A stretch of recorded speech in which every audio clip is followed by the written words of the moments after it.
बिस्मिल्लाहिर्रहमानिर्रहीम। अस्सलाम वालेकुम रहमतुल्लाह। डियर ट्रेडर्स, ये गोल्ड का चार्ट है और टाइम फ्रेम है वीकली। तो इसका एनालिसिस करें तो आज के एनालिसिस के मुताबिक मार्केट की क्लोजिंग 1870 के करीब होगी। 1870 के नीचे ज़्यादा चांसेस यही लग रहे हैं। किस बुनियाद पर होगी? अगर मार्केट ये 1903 वाला एरिया जो है H4 में अगर इसको ब्रेक नहीं करती, अगर इसके ऊपर H4 में क्लोजिंग हो जाती है तो फिर हो सकता है मार्केट 1920 के करीब आज क्लोजिंग दे। अगर ये नहीं होती ब्रेक तो फिर मार्केट बेरिश होगी और इसकी क्लोजिंग 1870 के करीब होगी। हो सकता है इस ट्रेंड लाइन के करीब हो। तो अगर हम डे में देख लें, ये डे का टाइम फ्रेम है, तो मैंने कल बोला था कि जब तक ये एरिया ब्रेक नहीं होता, जो हाईलाइट एरिया है इसकी इसमें मज़बूत रेजिस्टेंस थी जो अब इसकी सपोर्ट बन चुकी है, तब तक ये मार्केट हम बेरिश देखेंगे। तो अब मार्केट ने इसको ब्रेक कर दिया है, तो इसका आज का जो सिनारियो है, अगर 1903 के ऊपर मार्केट H4 में क्लोजिंग नहीं देती तो फिर मार्केट का ट्रेंड नेगेटिव रहेगा और ज़्यादा चांस यही है कि मार्केट आज 1865-86 के करीब क्लोजिंग देगी।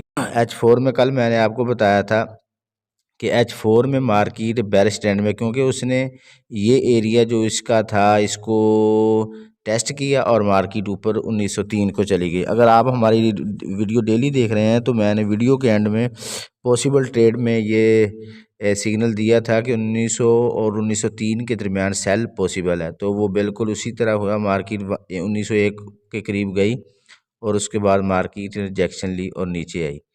तो ज़्यादा चांस आज के मार्केट के बेरिश के हैं और इस एरिया के नीचे ही मार्केट की क्लोजिंग नज़र आ रही है। आज 1870 रहेगी और इसकी रेजिस्टेंस 1901 है और इसका पिवट पॉइंट 1889 के करीब है। तो इस तरह अगर मार्केट यहीं से रिजेक्शन लेके नीचे आती है तो फिर यहीं से रिजेक्शन लेगी, फिर ऊपर जाने के चांसेस हैं एक। और दूसरी चीज़ ये है कि मार्केट यहीं से जाए ऊपर और फिर मार्केट नीचे इस एरिया में आ जाए और क्लोजिंग आज मार्केट 1867 के करीब दे, ये भी पॉसिबल है। तो इसको भी जहन में रख के उम्मीद करता हूँ आपने इस वीडियो से बहुत कुछ सीखा होगा।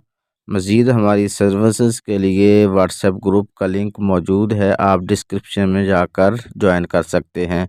अल्लाह हाफिज़।